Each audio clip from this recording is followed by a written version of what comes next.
안녕하십니까. 서울 아산병원 신경과 임재성입니다.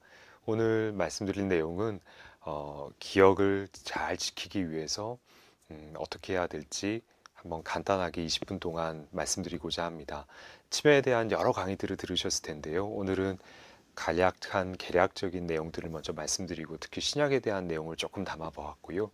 말미에 예방과 치료에 대한 내용들을 좀 같이 다뤄보겠습니다. 치매라는 것은 아마 많은 분들이 이야기를 들으셨겠지만 한 가지 오해 없으셨으면 하는 바람이 있어서 한 가지 슬라이드를 넣었습니다. 치매는 진단명이 아니고요. 증상의 하나입니다. 예를 들어서 두통이라는 증상이 있으면 우리가 뇌종양이라든지 출혈이라든지 이런 병으로 인해서 증상이 생기는 것처럼 치매라는 증상은 어떤 여러 가지 질환들, 알츠하이머병이라든지 뇌졸중이라든지 이런 질환들로 인해서 생기는 증상 중의 하나입니다. 아주 문제없이 잘 지내시다가 어떤 병으로 인해서 뒤늦게 기억력을 포함한 여러 인지 기능이 떨어지는 그런 상태를 이야기하는 것이라고 보시면 되겠습니다. 그래서 많은 질환들이 치매라는 증상을 일으킬 수 있는데요. 영화나 드라마에 나오는 가장 유명한 병이 알츠하이머 병일 것 같습니다. 그래서 알츠하이머 병이 치매다 이렇게 생각하시기 쉬우신데 꼭 그렇지만은 않습니다. 뒷부분에서 그런 내용들에 대해서 조금 말씀을 드리겠습니다. 알츠하이머병 외에도 뇌졸중 때문에 생기는 혈관 치매, 파킨슨병 때문에 생기는 파킨슨 치매, 그리고 다양한 감염이라든지 머리에 꼭 필요한 영양소가 부족하다든지 머리에 물이 찬다든지 이런 이유로 치매가 생길 수 있다는 것들을 꼭 한번 기억해 주시면 좋겠습니다. 이 슬라이드를 보시면 알츠하이머 박사님이 오른쪽 상단에 보이는 사진입니다. 그리고 오른쪽 하단에 보이는 사진이 첫 환자분의 사진이고요.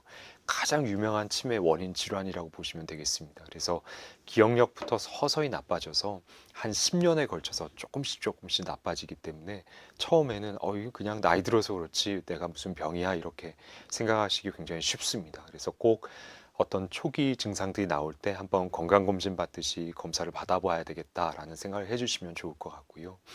나이가 젊으면 조금 빨리 진행하는 경우가 있습니다. 특히 보통 65세 이후에 병이 생긴다고 알려져 있지만 내가 50대 후반인데 벌써부터 증상이 나오면 다른 이유 때문에 그런가 보다라고 생각하시기보다는 병원을 한번 찾아서 제대로 검사를 받아보시는 것도 나쁘지 않을 것 같습니다.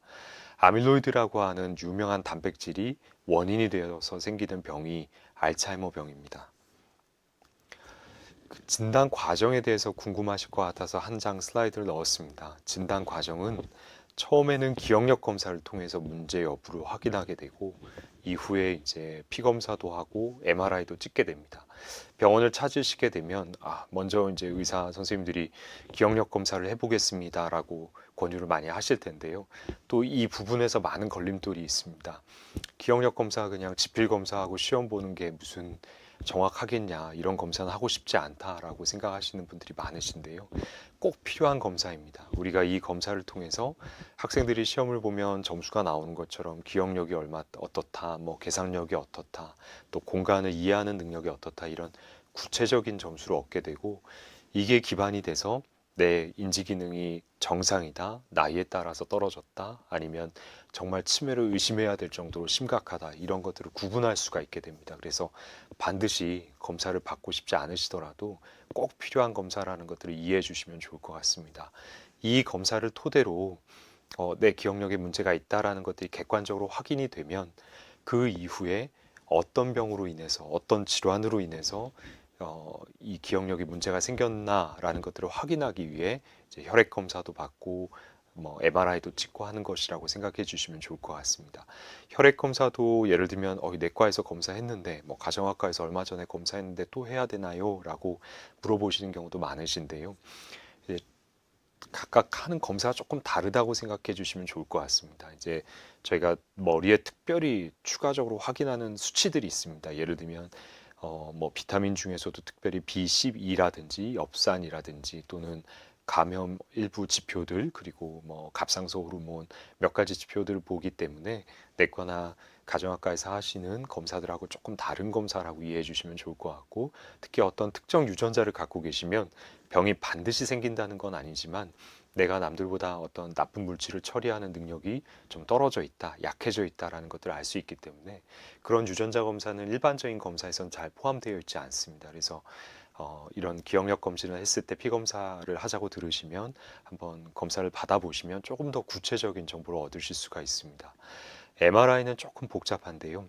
항상 MRI로 치매를 알 수 있지 않나라는 또 오해가 있습니다. 하지만 다시 말씀드리지만 MRI만 찍어서는 치매 여부를 알 수는 없습니다. 반드시 기억력 검사를 해야지 알 수 있고, MRI가 알 수 있는 것은 저희가 제공해 주는 정보는 기억력을 떨어뜨릴 수 있는 다른 병이 있는가, 예를 들면 뇌출혈이 있을 수도 있고 나도 모르는 사이에 뇌종양이 자라고 있을 수도 있고, 그런 부분들을 확인하고 이제 배제하는 의미가 있습니다. 또 다른 측면에서는 내 뇌가 얼마나 작아졌는지, 얼마나 위축됐는지, 뭐 속된 말로 쪼그라들었는지 이런 것들을 보면서 이렇게 많이 진행이 됐구나, 아니면 아직까지 초기구나, 이런 정보를 얻을 수 있기 때문에 이런 측면에서 MRI를 이해해 주시면 좋을 것 같고요. 현재로서는 앞서 말씀드렸던 인지기능 검사를 먼저 하고 그 검사에서 특정 수준 이하로 떨어진 것들이 확인이 되어야 MRI를 급여로 찍을 수가 있습니다. 그래서 정해진 검사 순서도 주의해서 이해해 주시면 좋을 것 같습니다. 또 다른 검사가 하나 요새는 많이 찍고 있습니다. 그게 PET, PET라고 하는 검사인데요. 아마 병원에 가셔서, 특히나 대학병원이나 큰 종합병원에 가시면 한 번쯤 들어보셨을 수도 있습니다. 찍기 시작한 지 벌써 몇 년 됐기 때문에 많이 알려져 있는 검사인데요. 사실 치매 영역보다는 암 검진을 받으러 가셨을 때 암 전이 여부를 본다든지 한 때 더 많이 찍습니다. 하지만 이 방법을 조금 달리해서 검사를 하게 되면 머릿속에 알츠하이머 병을 일으키는 나쁜 단백질이 쌓여 있는지를 정확히 알려줍니다. 이거는 MRI보다도 더 먼저 변하는 지표이기 때문에 진단이 조금 불확실하거나 아니면 조금 초기에 민감하게 병을 확인하고 싶거나 이럴 때 먼저 시도해 볼 수 있는 검사이고요. 하지만 앞서 말씀드렸던 인지기능 검사라든지 혈액 검사가 우선시되고 그 검사에서 어느 정도 단서를 잡은 다음에 필요한 경우에 하는 검사라고 보시면 될 것 같습니다. 아쉽게도 보험이 되지 않기 때문에 좀 가격이 비쌉니다. 구체적인 가격은 병원마다 다르기 때문에 말씀드리기 어렵지만 비용이 좀 드는 검사이고, 그래서 여러 조건들을 잘 따져보고 전문가인 주치의 선생님하고 상의하셔서 결정하시면 좋을 것 같습니다. 알츠하이머가 생기는 이유는 앞서 말씀드린 것처럼 나쁜 단백질, 아밀로이드라고 하는 나쁜 단백질이 머릿속에 쌓이기 때문인데요. 그게 쌓이면 오른쪽 그림에 보이는 것처럼 왼쪽 건강한 뇌에 비해서 뇌 세포가 작아지게 되고 신경에 염증도 생기게 되고, 그래서 결과적으로 뇌가 쪼그라들게 됩니다. 이런 결과로 마지막으로 나타나는 결과가 기억력이 떨어진다는 결과이기 때문에, 기억력이 떨어졌다고 느끼시면 그 전에 벌써 이런 과정들이 머릿속에 쌓여 있을 수 있습니다. 그래서 이런 과정들을 확인하는 과정이 MRI이고 PET이고 또 인지검사라고 생각해 주시면 좋을 것 같습니다. 그럼 치료는 어떻게 할까요? 가장 많이 또 오해하시고 또 여러 가지 궁금해하신 부분들이 많은 부분이기도 합니다. 현재 치매 치료는 예를 들면 폐렴이 있을 때 항생제를 써서 폐렴균을 없애서 완치가 되는 이런 개념하고는 좀 다릅니다. 오히려 고혈압이나 당뇨하고 비슷한데요.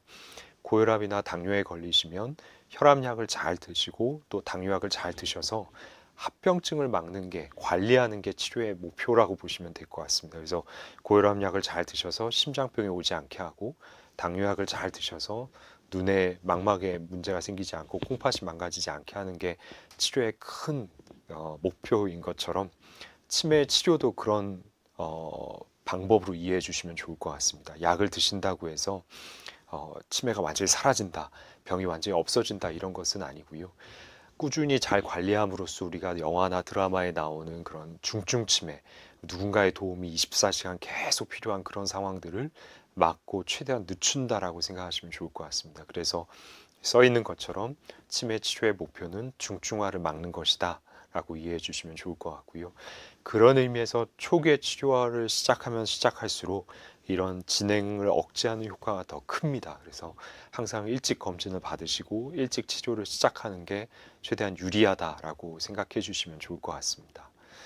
여러 가지 약들이 쓰이고 있습니다. 여기 나와 있는 약들은 치매 치료에서 지금 한 20년, 30년 동안 써왔던 고전적인 약들입니다. 오른쪽 사진을 보시면 이미 드시고 있는 경우도 있으실 거고, 굉장히 잘 알려진 대표적인 치매 경구 약제들입니다. 그래서 숫자들은 참고를 위해서 보여드리는 거고 간단한 10분짜리 기억력 검사를 해서 나라에서 해주는 급여 여부를 결정할 수 있기 때문에 1년에 한 번씩 아마 병원에서 기억력 검사를 하자고 하실 것 같습니다. 부작용이 조금 있는데요. 오른쪽 상단에 써 있는 것처럼 한 10분 중에 한두 분 정도가 뭐 속이 메스껍다든지 설사를 한다든지 어지럽다든지 이런 부작용이 좀 있을 수 있습니다. 그래서 그런 부분들에 대해서 잘 관찰하면서 약을 써야 됩니다. 어떻게 약이 작용하느냐를 보여주는 간단한 그림인데요. 아래 그림을 보시면 도움이 되실 것 같은데 어떤 약재들은 신호를 좀 키운다고 생각하시면 될 것 같습니다. 그래서 우리 옛날에 왜 라디오, 요새는 그런 라디오 잘 안 쓰지만 요 조그 셔틀이나 다이얼이 있는 라디오 생각해 보시면 좋을 것 같은데요. 약을 드시면 머릿속에 약해져 있는 신호를 좀 증폭시키는 효과가 있습니다. 그래서 라디오 볼륨을 막 키워서 신호를 키운다라고 생각하시면 좋을 것 같고요. 또 다른 약재들은 잡음을 없애는 약들이 좀 있습니다. 그래서 이 그 라디오 주파수를 잘 맞춰서 막 지직거리는 소리를 좀 줄여 놓으면 우리가 원하는 신호를 좀 크게 소리를 잘 들을 수 있는 경우가 있습니다. 그래서 요런 첫 번째 약도 있고 두 번째 약도 있고 그래서 두 가지 약을 또 같이 쓰면 잡음은 줄이고 신호는 크게 해서 우리가 원하는 속도의 어떤 크기의 신호들을 잘 전달할 수 있도록 도와주는 약이 그 치매약의 원리라고 보시면 될 것 같습니다. 최근에는 신약도 나왔는데요. 머릿속에 아밀로이드라는 단백질이 원인이 된다고 말씀을 드렸습니다. 그래서 그 약, 최근에 나온 신약들은 그런 나쁜 단백질들을 효과적으로 제거함으로써 머리에서 없앰으로써 이 알츠하이머 병을 치료하는 메커니즘 기전이라고 보시면 될 것 같습니다. 그래서 그 면역 치료제라고 하고 알츠하이머 신약, 주사제 이렇게 여러 가지 말들도 최근에 뉴스에도 나오고 여러 다른 친구분들이나 주변에서 접해 보셨을 수 있을 것 같습니다. 근데 모든 환자분들이 다 대상이 되시는 것은 아니고요. 치매 단계로는 치매로 접어들었을 때 초기, 중기, 후기가 있는데 그 중에서도 초기 치매일 때 가능하시고요. 치매가 되기 전에 저희가 경도인지 장애라는 단계가 있습니다.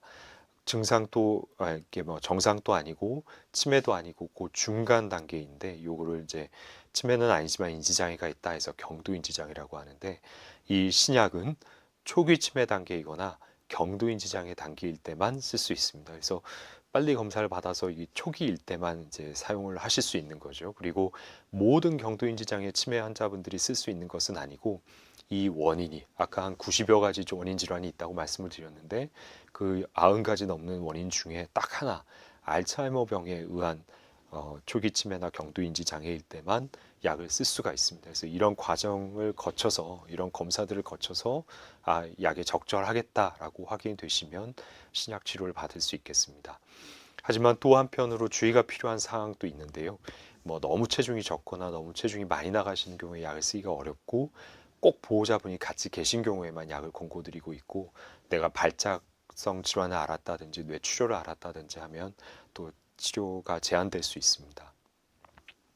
치료 효과는 오해하시면 안 되는 게 아까 말씀드린 것처럼 이게 완전히 병이 없어지거나 뭐 40대, 30대로 돌아간다든지 이런 것은 아닙니다. 저희가 이 약을 씀으로써 머릿속에 있는 나쁜 단백질을 없앨 수는 있지만 이미 뇌가 작아지고 이미 약해진 병을 완전히 되돌릴 수 있는 방안은 아니기 때문에 이 약의 효과는 그냥 내버려 두면 이렇게 쭉 떨어질 수 있는 이런 병들을 약을 씀으로써 최대한 늦춰본다. 1년에 10점만큼 떨어질 거를 1년에 한 1, 2점만 떨어지게 만든다. 이런 개념으로 이해해 주시면 좋을 것 같고 근데 이게 계속 누적되기 때문에 일찍 시작하면 할수록 나중에 1년이 지나고 3년이 지나고 10년이 지났을 때 그 결과의 차이는 많이 벌어질 수 있습니다. 그래서 앞서 중간에 말씀드린 것처럼 저희가 나중에 시간이 지났을 때 혼자 생활할 수 있는 독립적인 생활을 가능하게 하는 그 시간을 최대한 벌어들이고 드라마나 영화에 나오는 그런 심한 상태가 오지 않게끔 하는 게 최대한 늦게 오게 하는 게 이 약의 목적이라고 효과라고 보시면 좋을 것 같습니다. 머릿속에 있는 나쁜 단백질이 약을 쓰지 않으면 이렇게 그대로 남아 있는데요. 이게 이제 시간이 가면서 어떻게 변하는지를 보여주는 그림입니다.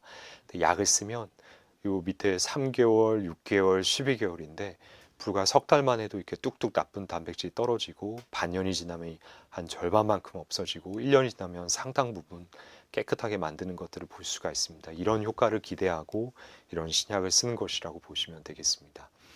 하지만 당연히 약이니까 감기약도 부작용이 있는 것처럼 이 약도 부작용이 있습니다. 그래서 가장 유명한 게 주사를 맞았을 때 코로나 뭐 백신이라든지 독감 예방접종 맞았을 때 열 나는 것처럼 한 10분 중에 두세 분 정도는 열도 나고 머리도 아프고 구역질도 나고 다양한 부작용이 있습니다. 그래서 치료를 시작하시는 경우에는 병원에서 잘 관찰을 해야 되고 뭐 주사 맞고 몇 시간씩 병원에서 머물고 아니면 입원해서 관찰을 하고 이런 주의사항들이 있습니다. 이런 부분들을 잘 염두에 두시면 좋을 것 같고요. 또 초기에 한 3개월, 6개월 동안 나쁜 단백질이 머릿속에 빠지면서 이 왜 막 초등학생도 얻어맞고 막 치고받고 싸우면 땡땡 붓고 뭐 파랗게 멍들고 까맣게 멍드는 것처럼 이 나쁜 단백질이 빠지는 상황에서 이제 뇌가 붓거나 뭐 출혈이 생기거나 멍이 들거나 하는 경우가 있습니다. 그게 하나가 이제 부종이고요. 붓는 현상이고 또 하나가 미세 출혈, 출혈 같은 게 있고 대부분은 무증상인 경우가 많습니다. 증상이 없는 경우가 훨씬 많지만 증상이 있는 경우에는 두통부터 시작해서 혼란, 뭐 메스껍고 어지러운 것부터 심하면 발작이나 뇌졸중 증상도 올 수 있기 때문에 꼭 전문가의 상담과 주의 깊은 결정이 필요하겠습니다.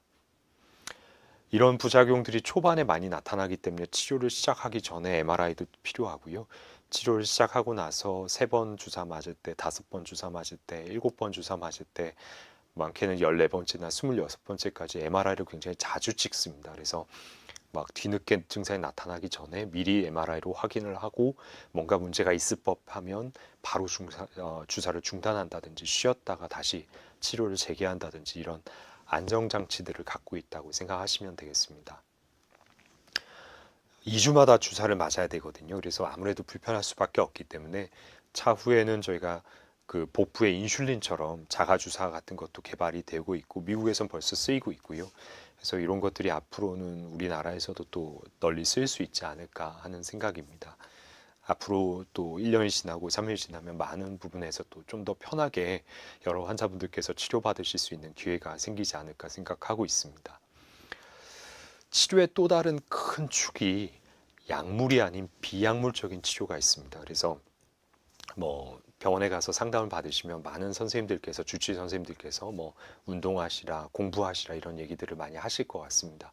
이것도 무시할 수 없는 게 여러 연구들에서 꾸준히 하루에 30분씩 뭐 주 5일씩 6일씩 이렇게 운동을 하면 실제로 뇌 두께가 두꺼워지고 이렇게 머리에 좀 좋은 호르몬들이 분비된다는 게 알려져 있거든요. 그래서 이런 부분들을 그냥 간과하실 수는 없을 것 같습니다. 그래서 뒤에 말씀드리겠지만 머리를 자꾸 쓰고 또 새로운 자극들을 접하고 꾸준히 뭐 산책을 한다든지 이렇게 몸을 움직여 주시는 게 꼭 필요하겠습니다. 그래서 삶의 단계별로 뭐 청소년기에, 중년기에, 노년기에 어떤 것들을 주의하면 치매를 예방할 수 있다라는 것들이 알려져 있는데 이게 과학적으로 증명된 바로는 이런 것들을 평생 꾸준히 잘 지켜오면 아주 크게 잡으면 40%까지도 치매를 예방할 수 있다라고 알려져 있습니다. 그래서 청소년기에 뭐 좋은 교육을 받는 것, 중년기에 이제 뭐 뇌를 다치지 않게 조심하고 고혈압을 뭐 40대부터 잘 관리해 오고 막 폭음을 피하고 비만을 잘 관리하는 것도 중요하고요. 노년기 때 주의할 부분들을 하나씩 짚어보시면 좋을 것 같습니다. 아직 담배를 피우고 계신다면 이제 오늘 돌아가셔서 반드시 끊으셔야 되고요. 한 개 피도 안 됩니다. 그리고 내가 정말 의욕이 없고 정말 우울하고 다 귀찮고 아무것도 하기 싫다라고 하면 그 경중의 차이는 있겠지만 좀 전문 진료를 받으셔서 요새는 좋은 약들이 많기 때문에 우울증을 잘 치료받으시면 또 치매 예방 효과가 있습니다. 세간에 또 잘못된 얘기 중에 하나가 우울증 약을 많이 먹으면 치매가 생긴다라고 잘못된 내용들이 잘 많이 알려져 있습니다. 전혀 그렇지 않고요. 오히려 우울증을 잘 치료하셔야 치매를 막을 수 있다라고 보시면 되겠습니다. 관련된 내용 중에 하나인데 사회적 고립도 좀 관련이 있습니다. 그래서 물론 사람마다 성격이 다 다르실 겁니다. 그래서 나는 사람들 만나는 게 너무 스트레스예요. 뭐 막 어울리는 게 너무 싫어요. 젊은 사람들 사이에 나오는 MBTI라고 하는 게 있는데 막 성격 유형별로 혼자 있어야 에너지가 차는 분이 있고 또 사람들하고 어울려야 에너지가 차는 분들이 계실 텐데요. 물론 타고난 성격을 거슬러서 행동하시라는 건 아닙니다. 하지만 이렇게 내향적인 분, 내성적인 분들도 잘 생각해 보시면 마음 맞는 분, 한두 분, 친구분들하고 속 시원하게 속 터놓고 얘기를 하고 나면 한결 마음이 가벼워지고 편안해지고 스트레스도 좀 풀리고 이런 것들을 알 수가 있습니다. 그래서 내성적인 분이시더라도 막 사람들 많은 곳에서 왁자지껄 떠들면서 막 그렇게 억지로 하시라는 건 아니고요. 마음 맞는 친구분들 한두 분하고 잘 어울리셔서 정기적으로 만나서 얘기도 하고 속에 있는 뭐 말 못할 고민도 좀 털어놓고 이런 관계들을 유지하시라는 겁니다. 그래서 그런 거 없이 정말 한 달 내내, 1년 내내 혼자 TV, 유튜브 이렇게 안고 지내시는 것들은 치매에 굉장히 위험한 인자가 될 수 있기 때문에 오늘이라도 내가 마음에 떠오르는 친구 한두 분한테 연락을 취하셔서 그냥 한번 만나서 같이나 밥이나 한번 먹자 이렇게 얘기도 해보시는 게 되게 좋을 것 같습니다. 신체 활동 부족은 뭐 여러 번 얘기해서 더할 나위 없이 굉장히 중요한 부분인데요. 아까 말씀드린 것처럼 뇌가 두꺼워지게 하는 굉장히 중요한 인자입니다. 그래서 어떻게 하지 고민스러우실 텐데요. 어디 헬스장에 나가서 뭐 회원권을 끊거나 이런 것들이 필요하진 않습니다. 하루에 30분씩 또는 뭐 최소 15분씩이라도 요새 추우니까 점심시간에 점심 드시고 밖에 나가서 한 15분씩 이렇게 살살 집 주변을 걸어 다니시다가 뭐 앉을 때 있으면 놀이터에 앉아서 아이들 뛰어노는 것도 좀 보고 들어오시고 이러시면 몸도 움직이고 기분도 좀 전환되고 햇빛도 쐬면서 훨씬 감정적으로도 안정화 되실 수 있고요. 또 그런 움직임, 그런 활동들이 아까 말씀드린 것처럼 뇌를 두꺼워지게 하고 치매를 예방할 수 있는 좋은 어떤 예방 효과가 있습니다. 그래서 그런 것들을 꼭 염두에 두시면 좋을 것 같고 또 특이한 게 미세먼지가 있습니다. 요거는 이제 가장 최근의 연구 결과가 포함되어 있는 건데 이게 여러 연구들에서 미세먼지에 노출이 많이 되면 뇌에 안 좋은 영향이 있다고 알려져 있습니다. 이건 비단 치매뿐만이 아니라 뇌졸중 같은 것도 마찬가지인데요. 그래서 날씨 안 좋을 때 막 뿌옇고 미세먼지 예보가 안 좋을 때는 꼭 마스크 잘 하시고 이런 부분들을 잘 챙기시는 게 또 치매 예방에 중요한 부분들이겠습니다. 마지막으로 당뇨가 있는데 이게 특이한 게 중년기 때 고혈압을 조절하는 게 중요하고 노년기 때는 물론 노년기 때도 고혈압이나 고지혈증 조절하는 것도 중요하시겠죠. 근데 상대적으로 노년기 때는 당뇨 조절을 잘하는 게 치매 예방에 중요하다. 그래서 고혈당도 위험하고 저혈당도 위험합니다.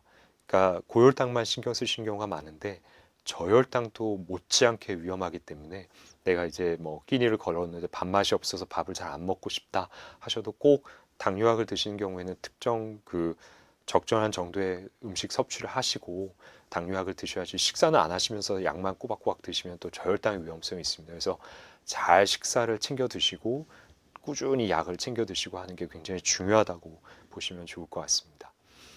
저희가 외우기 쉬우시도록 뭐 이게 뭐 복잡해서 내가 이거 어떻게 하냐라고 하실 수 있는데 333이라고 저희가 외우기 쉽게 말씀을 드립니다. 그래서 세 개를 권유드리는데 즐길 것은 아까 말씀드린 것처럼 운동을 권해드리고 적절한 식사를 권해드리고 또 머리 쓰는 활동들을 권해드린 거고요.